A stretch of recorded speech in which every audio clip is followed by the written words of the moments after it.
Assalamualaikum warahmatullahi wabarakatuh. Sahabat, kembali berjumpa dengan saya, Benny Safaat. Kali ini saya ingin menghadirkan narasumber untuk saya ajak ngobrol. Obrolannya obrolan ringan, dan maksud saya tidak lain ingin berbagi cerita dengan Anda, sesuai dengan namanya Benny Safaat Stories. Kali ini saya ingin berbicara tentang tahun politik menggelitik. Dan inilah suara dari Bandung bersama narasumber saya, sahabat saya yang paling istimewa dan juga tamu yang istimewa, Kang Andri Priyatna. Nah, Kang Andri ini adalah Ketua Umum dan juga seorang pendiri LSM Budaya Anti Narkotika Nasional atau BUANA. Sehari-harinya tentu saja berkeliling, bersosialisasi bagaimana bahayanya penyalahgunaan narkotika. Selamat siang, Kang Andri Priyatna. Siang, Kang. Kabar baik ya? Alhamdulillah. Alhamdulillah, semakin subur saja di kawan. Ya, memasuki tahun politik 2023 dan sebentar lagi 2024 ya. Sebentar lagi juga banyak kegiatan-kegiatan yang menguras tenaga dan pikiran kita. Sebagai Ketua Umum BUANA, sebelum melangkah ke obrolan tentang politik nasional kita, bagaimana perkembangan BUANA ini di Bandung aja dulu? BUANA alhamdulillah masih jalan di Kota Bandung. Ya. Masih penyuluhan ke tiap-tiap wilayah kelurahan atau kecamatan, masih berjalan. Ya, masih berjalan.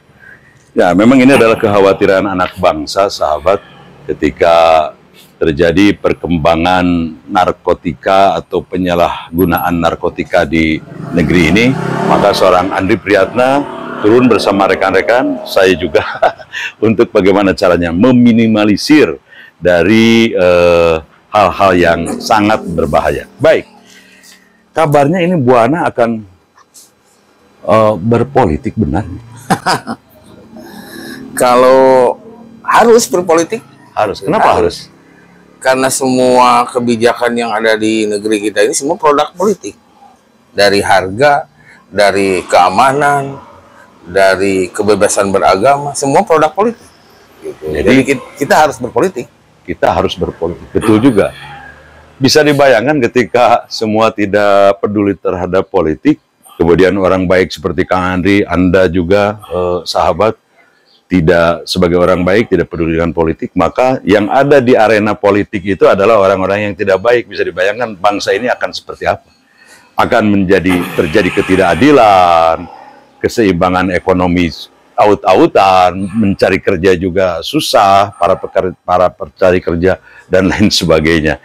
Nah, kita memang harus ambil bagian dalam politik. Nah, oke, sekarang bicara politik, Kang Andri. Apakah Kang Andri ikut membantu menjadi tim ses salah seorang caleg misalnya di Kota Bandung, karena kalau dilihat-lihat BUANA ini masanya cukup banyak dan masyarakat begitu simpati. Ada menjadi tim ses salah satu caleg, atau bukan salah satu, mungkin beberapa? Salah 3, salah 4. Salah 4. Alhamdulillah ada teman-teman semua gitu yang punya niat baik di 2024. Ya banyak yang kolaborasi lah, itu dibantu dan saling kolaborasi, saling menguntungkan gitu. Caleg atau kandidat seperti apa yang dibantu sama Kang Andri? Kriterianya ini? Kriterianya satu, yang punya komitmen. Dua, karena komitmen terhadap apa ini? Gini, karena kan di Bandung ada perda tentang bahaya narkoba. Nah, sampai saat ini perda dari 2020 dibikin sampai sekarang, menurut saya, sepengetahuan saya belum ada yang signifikan pemetaan di lapangannya dari perda itu belum maksimal lah. Nah, kalau caleg yang ke depan mudah-mudahan mau punya komitmen untuk bisa lebih aware terhadap bahaya narkoba gitu. Dan sudah ketemu caleg atau kandidat yang aware dan punya komitmen dalam sedikit memberantas penyalahgunaan narkotika di Kota Bandung? Kalau sampai saat ini ya ada, tapi ya saya juga belum tahu komitmennya dia seperti apa kalau nanti setelah jadi, kan gitu. Kalau enggak dibikin kontrak politik bisa. Harusnya sih, tapi enggak lah. Cuman intinya harus mau lebih peduli terhadap warga Kota Bandung sendiri, bahaya ini sampai di mana, penanggulangannya seperti apa. Karena kalau Buana kan berada di ranahnya pencegahan, sosialisasi, preventif lah. Bukan di represif gitu, tapi di preventif, sosialisasi ke sekolah, ke kampus, ke ibu-ibu, ke Karang Taruna gitu. Jadi minimal lah mereka tahu kalau ada yang kita kasih tahu ini bahayanya ini warga masyarakatnya sedikit tahu lah gitu. Tapi persoalan narkotika atau penyalahgunaan narkotika dan bahayanya itu bukan persoalan Buana saja, persoalan Kang Andri saja, tapi persoalan seluruh anak bangsa, seluruh bangsa Indonesia ini harus bersatu padu untuk bisa menyatakan perang dengan penyalahgunaan narkotika ini, Kang Andri. Nah, sejauh ini sosialisasi apa, kegiatan apa yang sudah diambil oleh Buana sehingga ada action lah gitu untuk. Kalau sosialisasi kita kerjasama sama Pemkot pemerintah Kota Bandung untuk bisa bekerjasama di tiap kecamatan, warga di wilayah kecamatan tersebut diundang hadir. Di milenial, di anak muda? Di anak muda, di SMA, SMK, di universitas gitu. Jadi sekolah-sekolah juga sudah masuk, mahasiswa juga perguruan sudah masuk. Baik. Nah, untuk caleg ini, Kang Andri, untuk caleg, sudahkah Kang Andri menyodorkan semacam kontrak politik? Sok lah, saya dibantuan lah soal urusan sosialisasi mengenai urusan menang mah kumaha nasib gitu ya. Tapi urusan ikhtiar ya Buana oke gitu. Tapi Anda harus komit dulu sama Buana untuk mencerahkan bangsa ini, paling tidak warga Kota Bandung, dari bahayanya penyalahgunaan narkotika. Sudah pernah ada nggak di salah satu lah caleg? Ya, kalau secara tertulis nggak ada, belum pernah. Belum ya? Belum pernah. Tapi rencana mau bisa gitu? Ya, kalau memang ada yang mau dan berani, ya kenapa enggak? Gitu. Harus berani ya sahabat. Kalau nggak berani, bukan anggota dewan namanya. Ya, baik. Kalau untuk wali kota Bandung yang baik dan pas untuk memimpin Bandung yang lumayan kompleks dan berbagai permasalahan, yang seperti apa? Kalau menurut saya sih harus figurnya punya figur seorang bapak yang mau mendengar keluhan masyarakatnya, lebih banyak mendengar daripada bicaranya. Gitu. Jadi permasalahan Kota Bandung kan kompleks, ada sampah yang nggak beres-beres, kan gitu. Ada orang masuk sekolah sangat susah, kan gitu. Jadi banyak lah. Jadi figur wali Kota Bandung ini figur sebetulnya kalau boleh Kang Ridwan Kamil juga bagus, cuman sayangnya cuma satu periode. Jadi banyak yang belum terlaksana planning dia. Gitu. Baik, itu untuk Kota Bandung. Bagaimana kalau untuk presiden ini? Ini kan ada 3 kandidat ya. Ada Pak Prabowo, seorang jenderal tentara, kemudian juga ada Pak Ganjar Pranowo yang masih sampai detik ini menjadi gubernur, ya, dan ada Pak Anies Baswedan yang mantan gubernur. Nah, sekarang kita mulai dari Pak Prabowo ini, seperti apa nih menurut Kang Andri? Kalau sosok Pak Prabowo, jelas kalau untuk kepemimpinan dia tegas, dan untuk ke NKRI, menurut Gus Dur dia adalah orang paling ikhlas. Menurut Gus Dur ya. Jadi tidak perlu diragukan lagi lah ke NKRI-nya dan patriotismenya. Kalau isu gorengan penculik, saya sering bilang, kalau memang dia terbukti, kenapa 5 presiden sebelumnya nggak bisa berbuat apa-apa? Selama ini nggak ada masalah. Belum pernah yang namanya Pak Jenderal Prabowo kemudian didudukan sebagai pesakitan di sebuah sidang gitu ya, sesuai dengan tuduhan selama ini. Iya, gitu. Itu mah cuma gorengan-gorengan saja. Gorengan 5 tahun sekali, 5 tahun gitu. Sekali, ketika Pak Prabowo akan mencalonkan, ada gorengan itu. Pasti. Ya. Itu karena kelemahannya cuma itu. Cuman itu kelemahannya. Benar atau tidak ini belum terbukti. Belum tentu, karena belum juga diadili kan. Belum pernah diadili ya. Gitu. Tapi katanya Indonesia masih perlu dengan figur seorang presiden tentara nih, Kang Andri. Kalau figur presiden tentara memang mungkin karena merunut dari beberapa presiden sebelumnya yang memang pernah menjabat seorang TNI. Sah-sah saja sih.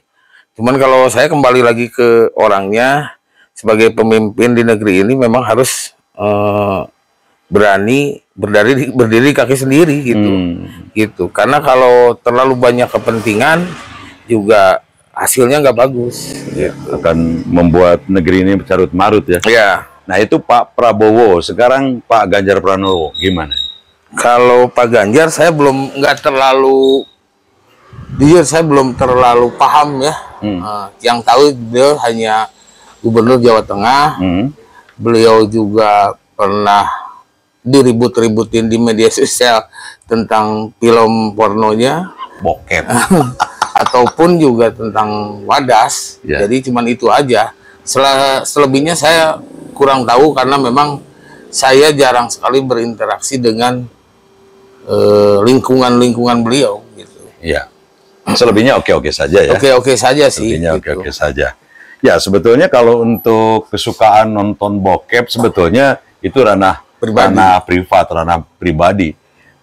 Sah-sah saja orang suka atau tidak. Tapi persoalannya ketika Pak Ganjar menyampaikan, saya suka film bokep, salah saya di mana? Salahnya menyampaikan di publik, di podcastnya Pak Deddy Corbuzier, Pak Yor ya, kalau nggak sekarang.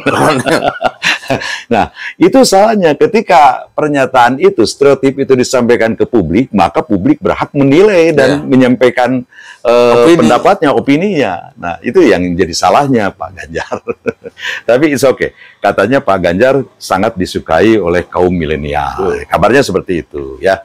Nah, sekarang yang terakhir, Pak Anies Baswedan. Nah, kalau untuk Pak Anies ini unik ya.